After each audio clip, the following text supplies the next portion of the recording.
The Easter Sunday sunrise service in Palm Springs is the longest continuously running event in the Coachella Valley, and this Sunday marks the 100th year. And that's the focus of tonight's Our Desert Past. Here's how the Easter sunrise service began. The first known Easter sunrise service was in 1909 on Mount Rubidoux, and it was Frank Miller from the Mission Inn and others who got together and said, on Easter morning, as the sun rises, we will rejoice. Okay? And we'll all get on the hill, perched on the hill, so you can see the sun from afar, because you're elevated above the town below. So this is 1909. Nellie gets to Palm Springs in 1909. So shortly after that, 1917, she decides that we should probably have a hillside Easter sunrise service too.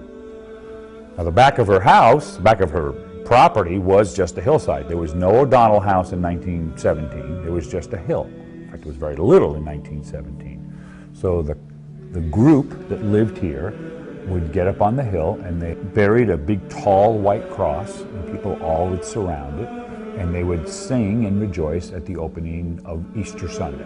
And the choir that sang came out of Beaumont, because again, in 1917, we're a very small enclave, dare I say, hamlet of people. You put everyone on the hill and you sing a song, you barely hear it. And they would bring out 65, 70 people singing a cappella, and they'd line the hill and they just belt it out and rejoice.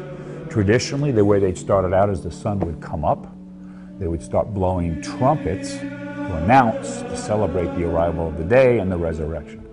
So this continues for years, and every year it gets bigger and bigger and bigger. Now, as we elevated in stature, the socialites, the blue bloods, the industrialists, the capitalists, the wealthy would come here, and they would enjoy their time here in Palm Springs.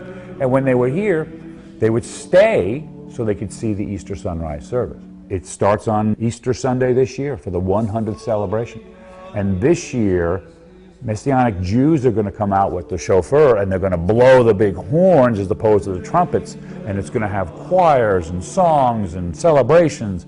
I mean, it's going to be, I think, probably one of the better ones that's happened over the years, and again, it's 100 years strong. So if you'd like to experience one of the best Easter sunrise services, dare I say, anywhere, head out to O'Donnell Golf Course very early Easter Sunday, and you will not be disappointed. It is an amazing way to start the Easter sunrise service day.